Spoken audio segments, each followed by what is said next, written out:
क्या होता है। ये तो मैंने आप लोगों को बताया कि सेप्सिस क्या होता है कि जब इन्फेक्शन हो रही है, इन्फेक्शन के साथ साथ वो लोकलाइज नहीं रही बल्कि वो डिफरेंट ऑर्गन्स को इन्वॉल्व कर रही है, ऑर्गन डिसफंक्शन हो रहा है, तो हम उसको क्या बोलेंगे कि ये सेप्सिस हो गया।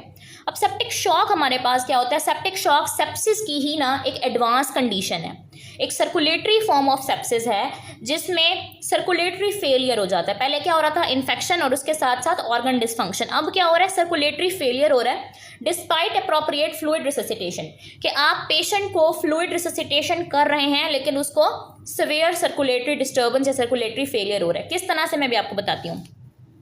पहले पेशेंट को इन्फेक्शन हुई थी, इन्फेक्शन के साथ साथ ऑर्गन डिसरेगुलेशन हुई थी, तो उसको हमने लेबल किया था सेप्सिस। अब सेप्सिस के अंदर क्या होगा, सर्कुलेटरी डिस्टर्बेंस आना स्टार्ट हो जाएगी, पेशेंट का जो ब्लड प्रेशर होगा वो बहुत ज़्यादा कम होना शुरू हो जाएगा। ठीक है, तो उसको कूप करने के लिए हम क्या करेंगे, हम कोई मैन्यूवर लेंगे, हम उसको आईवी फ्लूइड्स वगैरह लगाएंगे, उसको इनिशियल रिससिटेट करेंगे। लेकिन इनिशियल रिससिटेशन के बावजूद पेशेंट का जो सर्कुलेटरी फेलियर है वो करेक्ट नहीं होगा, उसको परसिस्टेंट हाइपोटेंशन रहेगी। सेप्सिस था, सीवियर सर्कुलेटरी डिस्टर्बेंस हुई, आपने उसको रिससिटेट करने की कोशिश की, despite resuscitation, despite the fluids persistent hypotension रहेगी, इनएडिक्वेट टिश्यू परफ्यूजन रहेगी, ब्लड प्रेशर कम का कम रहेगा और टिश्यूज़ को प्रॉपरली ब्लड सप्लाई नहीं मिल रही होगी, तो हम इसको लेबल कर देंगे कि अब क्या हो गया, बंदे को सेप्टिक शॉक हो गया। ठीक है, पहले क्या था कि कोई इन्फेक्शन थी, इन्फेक्शन के साथ जब ऑर्गन डिसरेगुलेशन हुई तो हमने बोला ये सेप्सिस है। फिर हमने देखा कि उसको हाइपोटेंशन हो रहा है, उसको टिश्यू परफ्यूजन ठीक नहीं है, हमने उसको ठीक करने की कोशिश की, हमने उसको आईवी फ्लूइड्स दिए, हमने उसको रिससिटेट किया, लेकिन उसके बावजूद जो हाइपोटेंशन है वो ठीक नहीं हुआ, तो हम इसको तब लेबल करेंगे कि अब पर्सन को क्या हो गया, सेप्टिक शॉक हो गया। जिस तरह मैंने आपको सेप्सिस के लिए बताया है कि 3 में से 2 क्राइटेरियाज फिल होने चाहिए। कौन कौन से 3 क्राइटेरियाज थे, कि उसका जीसीएस 14 या 14 से कम हो, उसका सिस्टोलिक ब्लड प्रेशर 100 से कम हो और उसका जो रेस्पिरेटरी रेट है वो 22 से ज़्यादा हो। इसी तरह सेप्टिक शॉक के लिए भी हमारे पास डेविडसन में 2 फीचर्स लिखे हुए हैं। पेशेंट का जो सीरम लैक्टेट है वो ग्रेटर देन 2 मिलीमोल पर लीटर हो। ठीक है, जो सीरम लैक्टेट होता है बच्चों, उसकी नॉर्मल वैल्यू 0.5 से 2 या 2.2 तक होती है। ठीक है, ये जो सीरम लैक्टेट होता है बेसिकली ये आपके पास मार्कर होता है, जब आपकी बॉडी के अंदर टिश्यूज़ के अंदर ऑक्सीजन का लेवल कम होना स्टार्ट होता है ना, तो लैक्टेट बढ़ना स्टार्ट हो जाता है। ठीक है, तो जितना ज़्यादा लैक्टेट बढ़ा हुआ है उतना ज़्यादा मसला है, उतनी ज़्यादा प्रॉब्लम है। सो सेप्टिक शॉक लेबल करने के लिए जो आपके पास सीरम लैक्टेट है वो ग्रेटर देन 2 मिलीमोल पर लीटर होना चाहिए, क्योंकि इसके अंदर इनएडिक्वेट टिश्यू परफ्यूजन हो रही है ना, सर्कुलेटरी फेलियर हो रहा है। सर्कुलेटरी जब फेलियर होगा, हाइपरटेंशन होगा, टिश्यूज़ को प्रॉपर्ली खून नहीं मिलेगा, वहाँ पे हाइपोक्सिया डेवलप हो जाएगा, तो सीरम लैक्टेट लेवल बढ़ना स्टार्ट हो जाएगा। सो सीरम लैक्टेट अगर आपके पास ग्रेटर देन 2 मिलीमोल पर लीटर है तो हम कह सकते हैं कि सेप्टिक शॉक है। और दूसरी कंडीशन क्या है कि पेशेंट को वेजोप्रेसर्स की ज़रूरत पड़ रही है for maintaining the mean arterial pressure greater than 65 millimetre mercury. ठीक है, मीन आर्टीरियल यानी पेशेंट को हमने जो फ्लूइड्स वगैरह लगाए हैं ना, उससे कोई फ़र्क नहीं पड़ा पेशेंट को, उसकी हालत बेटर नहीं हुई, फिर हमें वेजोप्रेसर्स लगाने पड़े। वेजोप्रेसर्स या आपके पास एपिनेफ्रीन, नॉर एपिनेफ्रीन आ जाते हैं, हमें ये वेजोप्रेसर्स देने पड़े ताकि पेशेंट का जो मीन आर्टीरियल प्रेशर है वो ग्रेटर देन 65 मेंटेन कर सकें। सो ये 2 कंडीशंस अगर फुलफिल हो जाती हैं तो हम बोलते हैं कि पेशेंट को सेप्टिक शॉक हो चुका है। पहले पेशेंट को इन्फेक्शन थी, फिर उसके अंदर ऑर्गन डिसफंक्शन हुआ, तो हमने उसको बोला कि पेशेंट को सेप्सिस हो गया। फिर सेप्सिस में हमने उसको हाइपोटेंशन को ट्रीट करने के लिए या सर्कुलेटरी फेलियर को ट्रीट करने के लिए इनिशियल आपने रिससिटेट किया, आपने फ्लूइड्स वगैरह दिए, लेकिन फ्लूइड्स वगैरह देने के बावजूद भी जो है ना कोई फ़र्क नहीं आया, तो फिर पेशेंट को वेजोप्रेसर्स देने पड़े। वेजोप्रेसर्स देने के बाद भी जो मीन आर्टीरियल प्रेशर है वो तब जाके ग्रेटर देन 65 हुआ, लेकिन उसका जो सीरम लैक्टेट है वो ग्रेटर देन 2 मिलीमोल पर लीटर होगा टिश्यू हाइपोक्सिया की वजह से, तो हम बोलेंगे कि पेशेंट को सेप्टिक शॉक हो चुका है। सेप्टिक शॉक कोई अलग चीज़ नहीं है, ये सेप्सिस की ही एक एडवांस स्टेज है और इसमें डेथ का बहुत ज़्यादा हाई रिस्क इन्वॉल्व होता है। ठीक हो गया। अच्छा, तो वही वाले पेशेंट की एग्जांपल लेते हैं बच्चों। जैसे मैंने आप लोगों को पहले बताया कि पेशेंट को था निमोनिया, उसकी इन्फेक्शन थी लंग्स के अंदर, बॉडी ने उसको कूप करने की कोशिश की। नॉर्मली बॉडी क्या करती है कि कूप कर लेती है, लेकिन बाज़ औक़ात क्या होता है कि बॉडी का जो रिस्पॉन्स है ना वो बहुत ज़्यादा हो जाता है और अनकंट्रोल्ड हो जाती है बॉडी की। इसी तरह से बच्चों, जिस तरह आपके अगर खुदा ना खास्ता मुल्क में कोई दुश्मन घुसा है, कोई दुश्मन फ़ौज घुसा है, तो हमारी फ़ौज क्या करती है, दुश्मनों को मारने की कोशिश करती है। ठीक है, अगर कोई ऐसी कंडीशन हो कि जो फ़ौज है वो अपने ही आदमियों को मारना स्टार्ट कर दे, तो हम बोलेंगे कि ये तो कोई ख़तरनाक बात हो गई है। तो यहाँ पर भी यही चीज़ हो रही है बच्चों कि जो इम्यून रिस्पॉन्स है वो इतना ज़्यादा डिसरेगुलेट हो गया है ना कि वो बैक्टीरिया एक तो बॉडी के अंदर स्प्रेड कर गए हैं और दूसरा ऑर्गन डिसफंक्शन होना स्टार्ट हो गया है, ठीक है, जिसकी वजह से इम्यून रिस्पॉन्स जो है ना वो आपका सेटल डाउन नहीं हो रहा, मुस्तकिल जो है ना वो इन्फ्लेमेटरी मीडिएटर्स आपके न्यूट्रोफिल्स रिलीज किए जा रहे हैं, ठीक है, इसकी वजह से ऑर्गन डिसफंक्शन हो रहा है।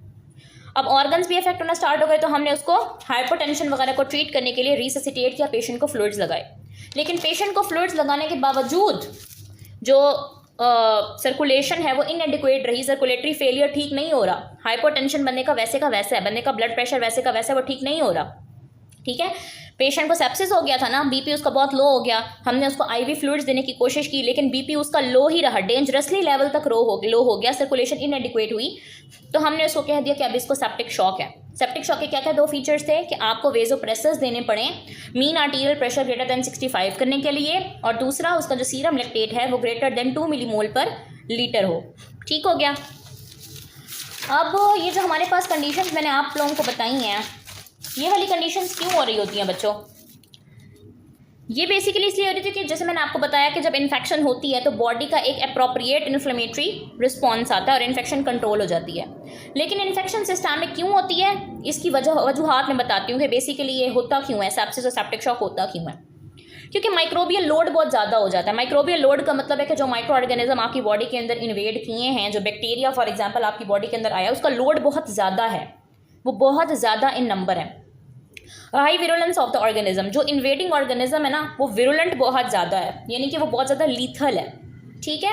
अब डिफरेंट ऑर्गेनिजम्स होते हैं, उनकी विरुलेंस डिफरेंट होती है, ठीक है। जैसे मैंने आपको पढ़ाया था स्टैफ ऑरियस, बहुत ज़्यादा विरुलेंट ऑर्गेनिज्म है। इसके बजाय जो स्टैफ एपिडर्मिडीज होता है या स्टैफ सैप्रोफाइटिकस होता है वो इतने ज़्यादा विरुलेंट नहीं होता, ये ज़्यादा विरुलेंट होता है। सो ऑर्गेनिज्म टू ऑर्गेनिज्म वो डिफर करता है। फिर आपकी बॉडी की अपनी एक इम्यूनिटी आ जाती है कि आपकी बॉडी की इम्यूनिटी कितनी अच्छी है, फिर आपका बॉडी जो है ना वो ट्रीटमेंट को कितना अच्छा रिस्पॉन्ड करता है। जैसे कुछ लोगों के अंदर एंटीबायोटिक्स रिस्पॉन्ड ही नहीं कर रही होती। क्यों नहीं कर रही होती? क्योंकि उनके अंदर रेजिस्टेंस बहुत ज़्यादा होती है। अब फॉर एग्जांपल एक बैक्टीरिया आपकी बॉडी के अंदर एंटर हुआ, निमोनिया हो गया आपको, आपने उसको ट्रीट करने के लिए एंटीबैक्टीरियल ड्रग्स दी, लेकिन आपकी बॉडी के अंदर रेजिस्टेंस इतनी ज़्यादा हो चुकी है कि एंटी बैक्टीरियल ड्रग ने, एंटीबायोटिक ने असर ही नहीं किया। सो ये वजह भी हो सकती है। इन तमाम चीज़ों की वजह से जो इन्फ्लेमेटरी रिस्पॉन्स होता है वो वाइड स्प्रेड हो जाता है। फिर मैंने आपको बताया डिसरेगुलेटेड होस्ट रिस्पॉन्स क्या होता है कि इन्फेक्शन होती है, बैक्टीरिया के कंपोनेंट या जो डैमेज सेल्स होती हैं वो इम्यून सेल्स को एक्टिवेट करती हैं, और आपको पता है जो इम्यून सेल्स होते हैं, न्यूट्रोफिल्स होते हैं, वो आगे इन्फ्लेमेटरी मीडिएटर्स रिलीज करते हैं, ठीक है। न्यूट्रोफिल्स एक्टिवेट होते हैं, वो नाइट्रिक ऑक्साइड, इन्फ्लेमेशन के नतीजे में नाइट्रिक ऑक्साइड प्रोड्यूस करते हैं जो वेजोडाइलेशन कराता है। इसके अलावा एंडोथीलियल डैमेज हो रहा होता है, और इन तमाम नतीजों में इस तमाम के नतीजे में क्या होता है कि रिस्पॉन्स जो है ना वो आपकी ओरिजिनल साइट ऑफ इन्फेक्शन तक रिस्ट्रिक्ट नहीं रहता, बल्कि वो पूरी बॉडी के अंदर फैल जाता है। अब इन्फ्लेमेशन के नतीजे में हमारे पास क्या होती है? वेजोडाइलेशन। जब वेजोडाइलेशन होती है तो ब्लड प्रेशर फॉल करना स्टार्ट कर देता है, जो मैंने आपको बताया कि systolic blood pressure less than 100 मिलेगा आपको। वास्कुलर परमेबिलिटी बढ़ने की वजह से जो इंट्रावास्कुलर वॉल्यूम होता है, यानी कि वेजल्स के अंदर से फ्लूइड बाहर निकलना शुरू कर देता है, वेजल के अंदर का फ्लूइड या वेजल के अंदर का जो वॉल्यूम होता है वो बहुत ज़्यादा कम रह जाता है। ये सब कुछ इन्फ्लेमेशन की वजह से हो रहा है बच्चों। वेजोडाइलेशन, इंक्रीज वास्कुलर परमेबिलिटी, ये सब कुछ इन्फ्लेमेशन की वजह से हो रहा है, ठीक है। और जो टिश्यूज़ होते हैं उनको बहुत कम ब्लड मिल रहा होता है, जिसकी वजह से टिश्यू की जो परफ्यूजन है वो ठीक नहीं होती, टिश्यूज़ को बहुत कम ऑक्सीजन मिलता है, इसको बोलते हैं टिश्यू हाइपोक्सिया। और इन तमाम के नतीजे में ऑर्गन डिसफंक्शन हो जाता है, जिसको हम क्या लेबल करते हैं कि सेप्सिस हो गया। और सेप्टिक शॉक हम कब बोलते हैं? जब इसमें आपके साथ आप जब उसको आप जो है ना वो आईवी फ्लूइड्स वगैरह दे रहे हैं, फिर भी जो हाइपरटेंशन है वो करेक्ट नहीं हो रही, सर्कुलेटरी फेलियर फिर भी है, तो हम कहेंगे कि अब पेशेंट को सेप्टिक शॉक हो चुका है। और इसके लिए भी आपने लैक्टेट का लेवल देखना होता है, और फिर आपने वेजोप्रेसर्स दे के उसका मीन आर्टीरियल प्रेशर देखना होता है कि अगर वो ग्रेटर देन 65 होता है तो ये 2 कंडीशंस थी। मैं आप लोगों को यहाँ से समरी दिखाती हूँ। एक्चुअली आप मेरे पेजेस थोड़े आगे पीछे हो गए हैं, दैट्स वाई मुझे बार बार पलटने पड़ रहे हैं, ठीक है। हाई यील्ड पॉइंट्स क्या है? अगर इन्फेक्शन अलोन है तो इसको सिर्फ इन्फेक्शन बोलेंगे। अगर इन्फेक्शन के साथ ऑर्गन्स अफेक्ट हो रहे हैं तो इसको सेप्सिस बोलेंगे। अगर सेप्सिस के साथ सिवियर परसिस्टेंट सर्कुलेटरी फेलियर है डिस्पाइट एडिक्वेट रिससिटेशन तो इसको सेप्टिक शॉक बोलेंगे। फिर आपने सेप्सिस के लिए जो क्लिनिकल डेफिनेशन वगैरह है वो सेप्सिस की क्या देखनी है कि suspected infection plus greater than 2 clinical features, systolic blood pressure less than 100, GCS less than और equal to 14, respiratory rate greater than 22।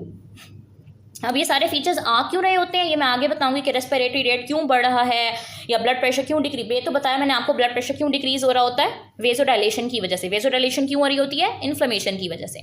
और सेप्सिस के साथ आपने एडिक्वेट फ्लूइड रिससिटेशन दी, फिर भी हाइपरटेंशन अभी भी वैसा का वैसा है और आपको वेजोप्रेसर्स देने